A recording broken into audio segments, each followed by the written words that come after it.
And I'm back. So, it's Monday, and as per our usual arrangement, let's break down the newest episode of The Mandalorian. Welcome to the newest episode of SDW. Super Dario World!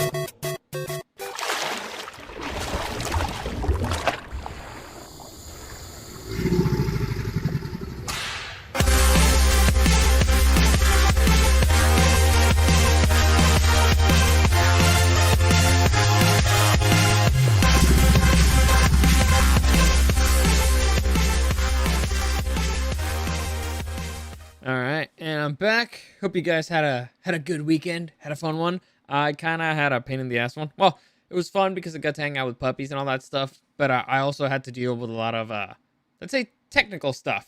I spent a lot of hours on the phone with a lot of people, and turns out they couldn't fix it either. So I feel better about that. So as you guys may or may not know, like I've been working on a portable studio, and I bought some things that supposedly were supposed to work together. Let's say a microphone is supposed to work with a mixer.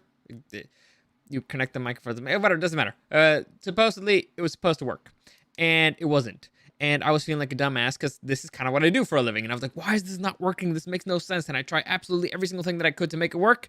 And so I ended up, having to call the manufacturer, see if they could do anything, send them a video. We do like a whole video thing to try to fix it. At the end of the day, they were like, dude, this should be working. There's no reason why this shouldn't be working. We've tested out the mic separately. We've tested out the mixer with a different mic. Everything should be working. It's just not. And we don't know why. So we'll give you back your money. And I was like, all right, that's fair. So... At least, honestly, I was happy that it wasn't me. Because it's one of those things where you're like, is it me? Am I the idiot here? Am I the one who's fucking up and I don't know why? Am I the problem? Fortunately, I wasn't the problem this time. So, that was my weekend in case of those of you care at all. So let's move on from all that stuff and let's get into breaking down The Mandalorian. But before we do that, let me give you a quick reminder that any comment, questions, or suggestions, you can find me at Dario the Show on Instagram and at Super Dario World. Also, right now, this is per request. I loaded a video of some of the pups. For those of you who don't know, my dog had puppies, and so I loaded. They're a week old, and I loaded a video of them. It's on at Dario the Show. I like. It's not just a story. I actually put it, as a post. So if you want to check them out, I put 3 of them. I'll eventually do one with all 9. But this time I just did 3 because I was testing out some stuff. But there you go. If you want to check them out, they're right there. Also, I'm live streaming on YouTube and on Twitch at Super Dario World if you care to join me. If not, if you just want to check out the video afterwards, it will be on YouTube at Super Dario World. It's helpful because I have some images and sometimes you don't know what the fuck I'm talking about. And you see an image and you're like, oh, that's the fuck what he was talking about. So there you go. So let's get into it. Let's get into The Mandalorian. Let me make it a bigger screen here. So this is season 2, episode 7, and chapter 15, The Believer. So, as always, let's begin with the introduction of all the new characters. In this case, there's one new and there's one old. So let's begin with the old. We have the return of Miggs Mayfield. I don't know why that thing's like that. Anyway, so Miggs Mayfield, aka Bill Burr, played by Bill Burr. He is a character from, what was it? Season 1, episode 6. I want to say 6, 5. I don't know, but the episode, the prisoner, mercenary, former sharpshooter for the Empire, kind of a dick, kind of a clown. He hired Mando to help him out in breaking somebody out from prison, and then kind of betrayed Mando in the middle of it, and then Mando betrayed him back, and so he was in prison thanks to Mando. So kind of bad blood there. That's what you may need to know from him, but. I do need to specify one thing, completely different guy. It's the same character, but completely different guy, and I'll get into that because it was one of the interesting parts of this episode. And the next new guy that you need to know is Valin Hess, whoa, I guess I can move this a little bit out of the way. There you go. Hopefully that's a little bit better. Boom, Valin, oh man, I fucked up again. Jesus Christ, it's embarrassing. Anyway, Valin Hess, who was a former commander of one Miggs Mayfield, who I just previously introduced you to, so hopefully you're paying attention. Anyway, those are the only 2 characters that are really relevant, for the new characters relevant on this episode, so let's move on to the summary. So just give me a quick second here. All right, so the episode begins in a scrapyard prison where we find Mags, where he's serving out his sentence, collecting scrap, basically. And then a robot guard basically says, like, hey, you are now under what's it? Cara Dune is here to pick you up, so you go with her, basically. And he's like, who the fuck is this bitch? What the fuck is happening? So, but still, I mean, orders are orders. He goes with her, and that's when they run into Jango Fett and the cavalry. I'm gonna call her the cavalry, just because to me she's always gonna be the cavalry, but that's the other sniper. And I forget her name right now. Anyway, she doesn't really matter that much in this episode. And of course, Mando, where Max remembers that they kind of like have bad blood, and he wonders if they're going to be there to kill him. And I'm going to skip a lot of stuff here because it's honestly not that relevant. But basically, they take him at knee and they tell him what they need him for. It's like, all right, you're coming with us. We need to find the spaceship we need to find Gideon's spaceship, and you used to work for the Empire, so you're going to help us. And here, a lot of weird stuff happened, and it kind of annoyed me a little bit. And the main thing that bugged me is that in that position, the character that we met on season 1, who was kind of a cocky a-hole, he should have been totally trying to negotiate this in order for it to benefit him. This guy kind of took it. But again, prison changed this man. So it was one of those things that at first I didn't get it. After, as the episode progresses, you're like, okay, this is not the same guy. So he's clearly changed. No wonder he's not actually trying to be as sly, as funny. He's still a little bit than where he tries a little bit, but he's definitely a different character. Well, same character, different guy. He's changed. All right. So basically, there's like, hey, they took the child, and I need to find this ship. And he's like, all right, well, you need to find a terminal, an Empire terminal. It's like, where can we find that? And he points them to the direction of a planet called, what's the name of this? I wrote it down. Morak. Apparently, they have a Rhydonium refinery there. The Empire had a secret, because there's nothing in the planet, according to records, but according to Mags, they have a Rhydonium refinery there. Now, I know what you're thinking. Why wouldn't he just send them to a planet where his allies are and just set up a trap? They didn't really think about it. So, all right, and they just kind of accepted it. So, they went to... so, the plan is we're going to go to Morak, basically. They accepted... this dude accepts the help for basically no reason. And all right, so they find the planet, they find the stupid refinery, and they start developing some kind of a plan in order to infiltrate the facility and get the information that they need. Now, here is where things get annoying, where I don't know why this episode, half of it is about Mando's helmet. I don't know why. It's about his face. It's really annoying, but all right. And they start pushing this because they try to force this several ways. But the first one is, I was going to call him Bill Burr, but no. Migs Mayfield wants to infiltrate the facility. However, he doesn't want to go by himself because he's going to infiltrate a facility filled with Empire. And they don't want him to go by himself because he's former Empire, so they can't trust him. However, there's a bunch of reasons why everybody else can't go. So, Kara can't go with him because for some reason, this particular base scans for your genetic signature, and if your genetic signature is registered in the New Republic, you're immediately going to be uncovered, which is amazing technology that we'd never heard of before, and that would be very useful on every starship ever and on every base ever, but it's never been mentioned before. But all right, clever way of eliminating Cara Dune. Then the cavalry gets eliminated because she apparently has had run-ins with the ISB Empire, so she's eliminated. Jango Fett is eliminated because he claims that they know his face, which is kind of a joke about the clones and all that stuff. And so the only other choice is Mando. So Mando's like, all right, okay, I'll do it, but I'm going to take basically the uniform of a stormtrooper. So this is kind of a big deal because Mando's given up his armor and giving up his helmet, and it's a big deal, but they're making it a bigger deal than it is, and they're kind of trying to force the issue. They're forcing it, and it's very annoying. But anyway, let's move on. So they're setting up a plan. The plan is, all right, the girls are gonna do cover fire from, because they're badass sharpshooters, and Django's gonna be ready for the extraction. In the meantime, me and Mando and Migs are gonna go do all the things inside. So operation begins. They hop onto a transporter. They take out a couple of stormtroopers, knocking them out by hitting them on the head while they're wearing helmets. Which is, it's kind of annoying. It's really annoying. Seeing somebody get knocked out when getting punched in the head while wearing a helmet, you know what? Maybe Cara Dune is that strong. Sure. Let's move on. I can't keep complaining about the same things over and over. Actually, I can, but I'm guessing it's annoying for people. Moving on. So they capture the dudes. They take their armor, and now, as you can see, this is Mando. All right, this is Mando. He's wearing a stormtrooper armor. Let's move on. They begin the new mission. Basically, they're moving a transport full of rhydonium. And for those of you who don't know what rhydonium is, it's basically a highly volatile, highly explosive type of fuel that is harvested on this particular planet. So they have to drive very steadily, because if they don't, this thing is going to blow up. So high stakes there. While they're driving, Bill Burr tries to, damn it, Miggs Mayfield tries to make Mando talk. You know, like he's like the annoying Uber driver that wants to start a conversation, and Mando's really just wants to sit there quietly because he's upset because he's not wearing his armor, and Miggs is teasing him about it.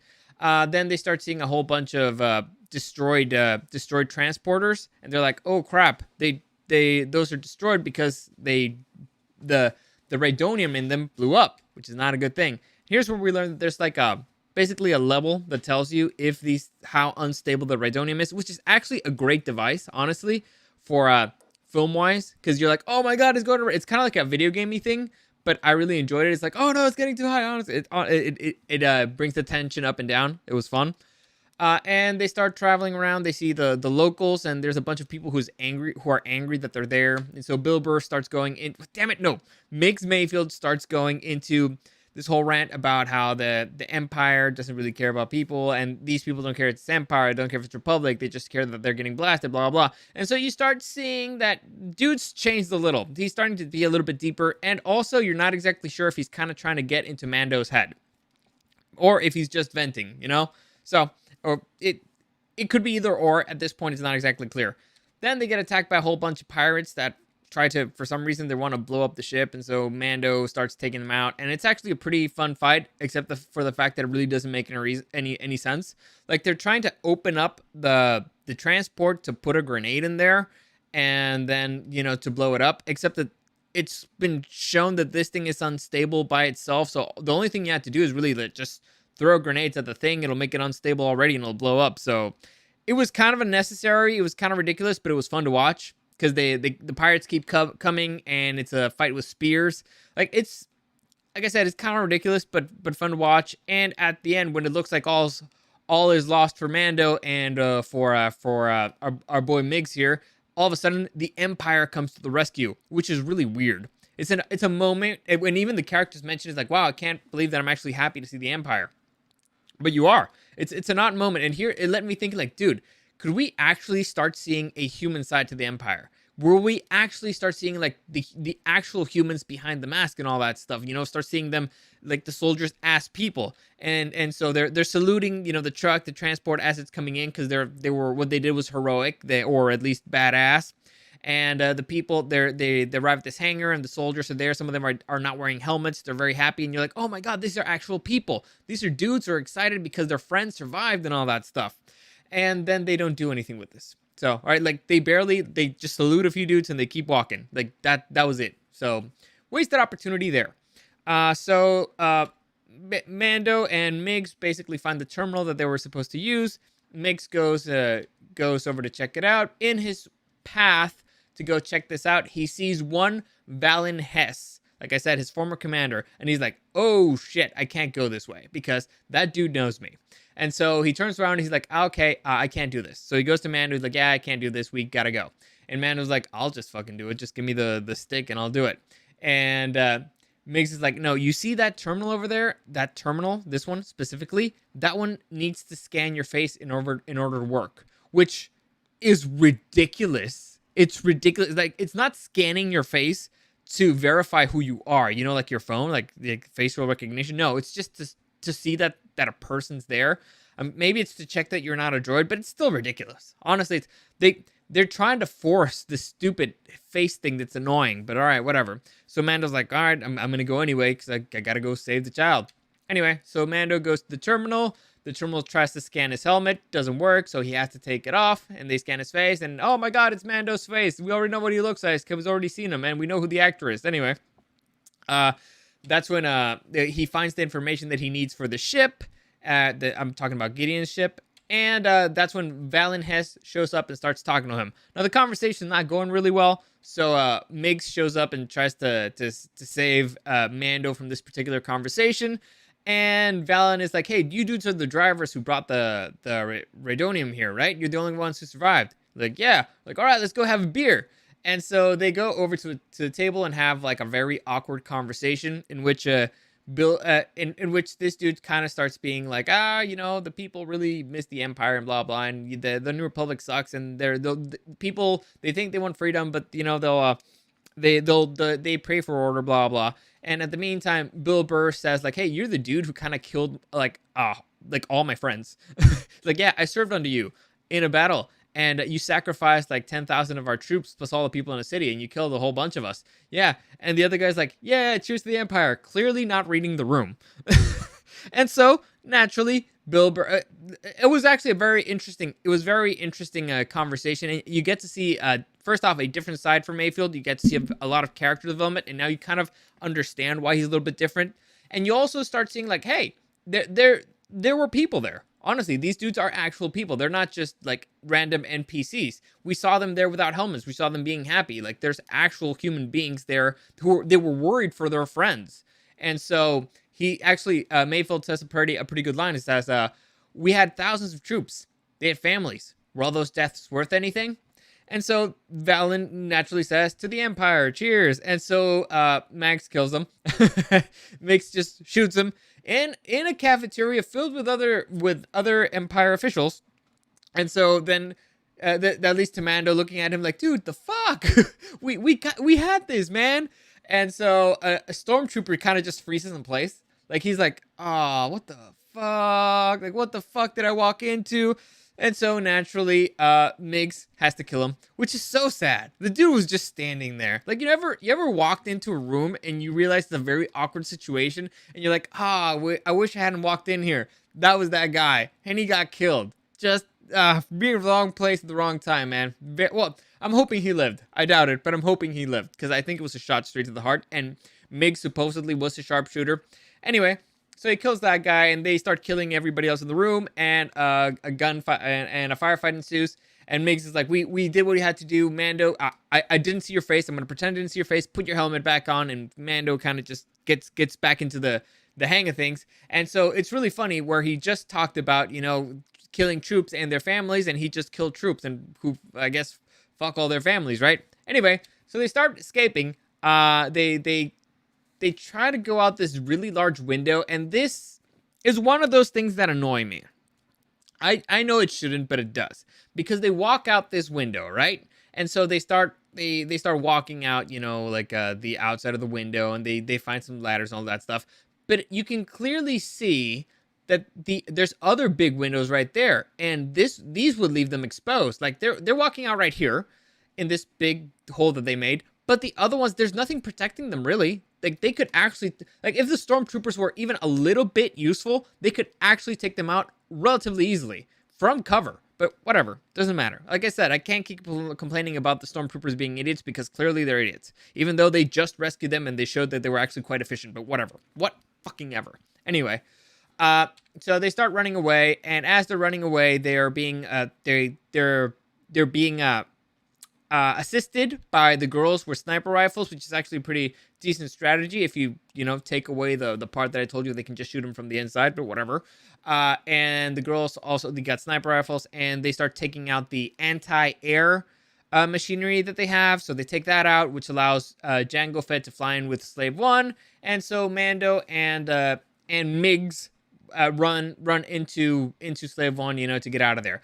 As they're getting out of there, Migs requested to grab a sniper rifle. He aims at the truck that they just drove in with all the radonium, and he blows it to smithereens. So effectively blowing up the entire refinery with all those thousands of troops and their families. So, the dude who just, I'm gonna retell you exactly the line that he said. "We had 1,000 troops. They had families. Were all those deaths worth anything?" So, well, I mean, Mayfield, are those deaths worth anything? Are those lives worth anything? Clearly not, apparently, because they're fucking stormtroopers. However, if it was their friend, whatever, it doesn't even fucking matter. The weird thing is that afterwards he said, we all need to be able to sleep at night. You just did. You just did exactly what you killed a guy for doing, but whatever. Whatever. It's the enemy in this situation. The other situation, it was his friends. Here's the enemy. Fine. Let's justify it that way. So, for some reason, Cara Dune sees this shot and thinks it's very impressive. So, all right, whatever. And as Slave One starts running away, a couple of TIE fighters are in pursuit, which makes Django release a seismic charge, which is, if you guys remember, this is from, I believe, Episode 2, Attack of the Clones, when they are outside of Geonosis. I believe Obi-Wan is chasing Slave One outside of Geonosis, and so Slave One starts releasing a whole bunch of seismic. It's a thing from Episode 2. It's actually like a pretty interesting device, but however, it was a fan thing, pretty much. And so he releases the seismic charges, and the seismic charge takes out both the TIE fighters, and so effectively the good guys won, and they're scot-free. So they start, Bill Burr's like, all right, they go back with Cara Dune. He's like, all right, fine, arrest me, take me back to prison. Cara Dune's like, hey, that was some nice shooting. You killed a lot of stormtroopers there. Maybe you died, you know? Maybe you died in the whole situation. And so Bill Burr's like, deuces, I'm getting the fuck out of here before you change your mind. And so the crew leaves Migs Mayfield effectively in a planet that they had just said had nothing in it, where the locals are apparently hostile, and where he just killed a whole bunch of stormtroopers that should probably be trying to hunt him down right now. So fun things in the future for Migs Mayfield. Hopefully we'll see him again. In the final scene of the episode, we get to see Gideon, who an officer walks up to, the command center of his ship.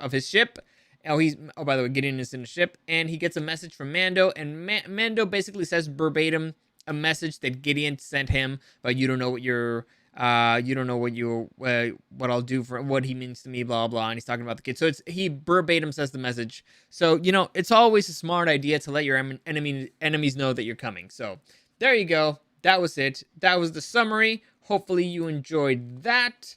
Let's move on to The Good, the Bad, and the Mandalorian. I like those odds. All right, in The Good, the Bad, and the Mandalorian, I do three things. The good, I break down things that I liked from the episode. In the bad, I break down things that I don't like. And in the Mandalorian, I'll share a fun fact with you. So, as always, let's begin with the good. So, in the good, there was a lot of stuff. Personally, I really enjoyed the progression of Miggs's character, Bill Burr's character. I thought it was fun. Like I said, at first I was kind of annoyed. I was like, this is not the same guy.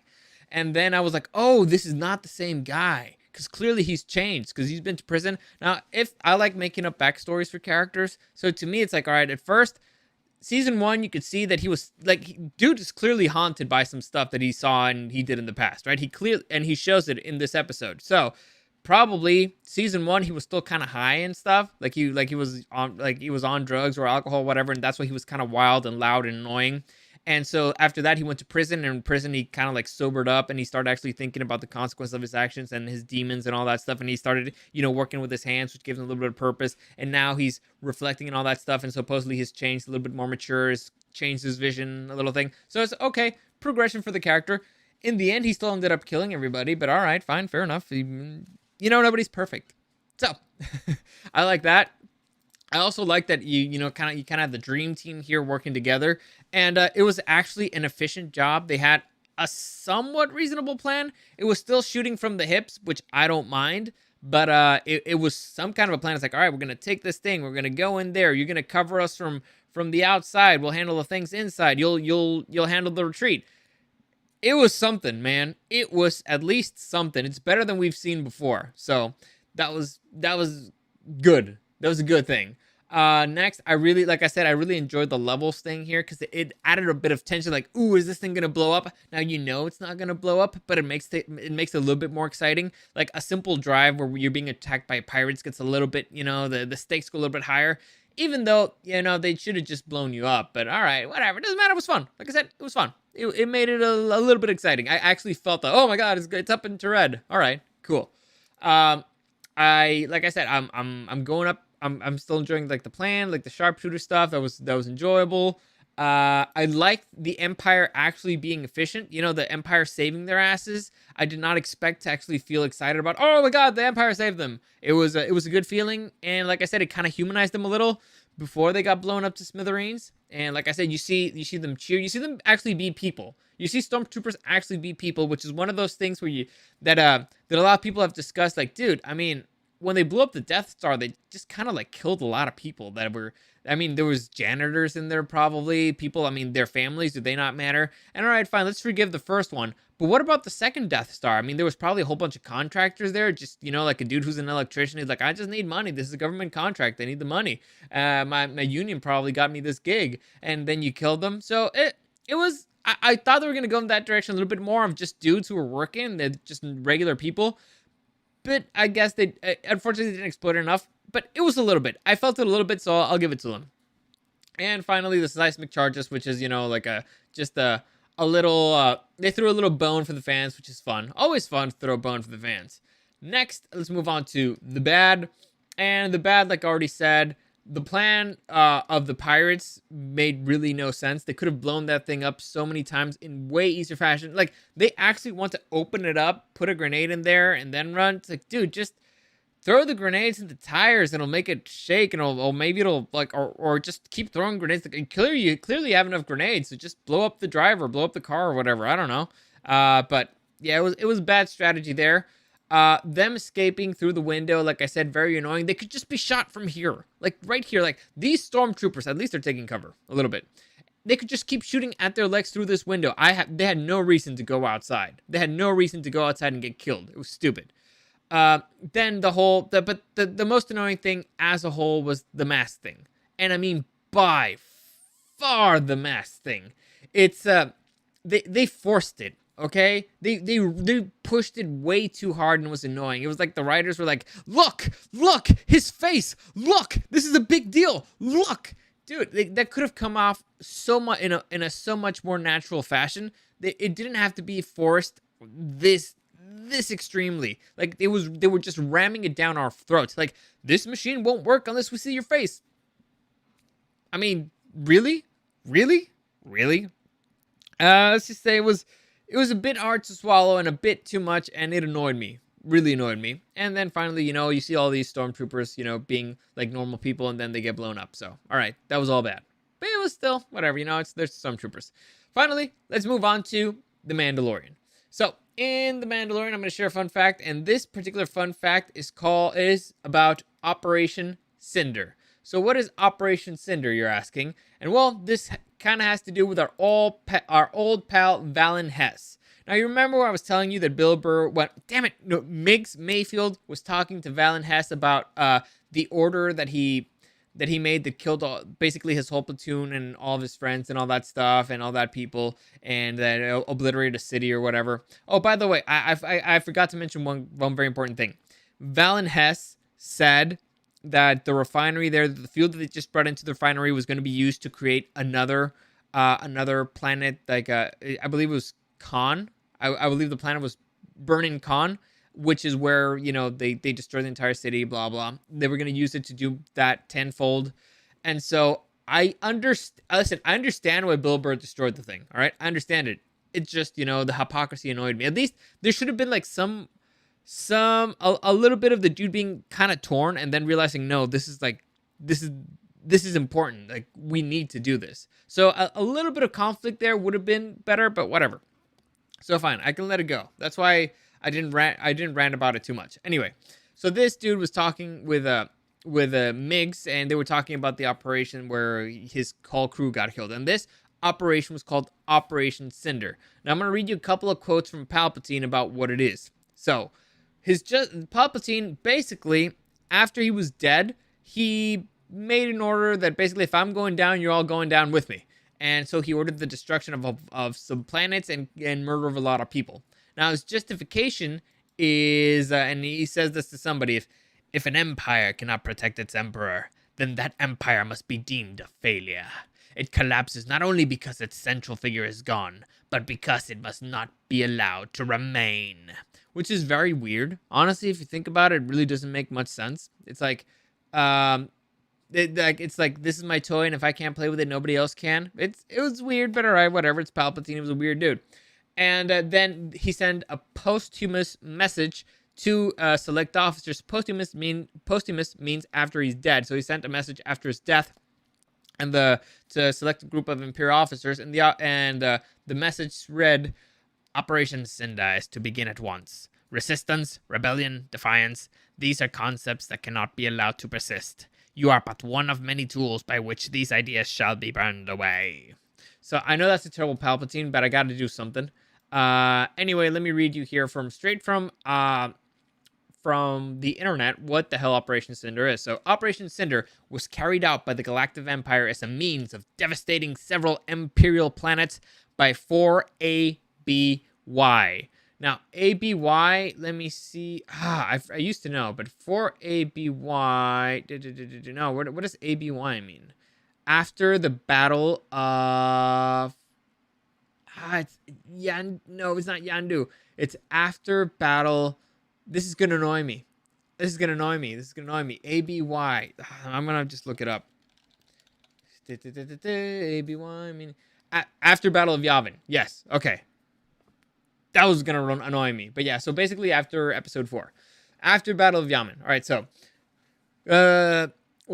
Operation Cinder was carried out by the Galactic Empire as a means of devastating several Imperial planets in the year 4 after the Battle of Yavin, only a few weeks following the Battle of Endor. The operation was part of a contingency, a plan devised by Emperor Palpatine to ensure that the Empire and its enemies cannot outlive him should he ever perish. The plan was put into action following the Emperor's death during the Battle of Endor. So basically, like I said, is in Spanish, we have a song, I believe it's Molotov, and it goes, "Chingo yo, chingo tú, chinga tu madre." Basically, it says is, fuck me, fuck you, fuck your mother, and so we all get fucked. There you go. So let me keep running here. That's what Operation Cinder was.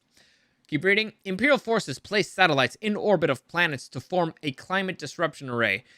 Electrical storms and other extreme weather events would begin to ravage targeted planets.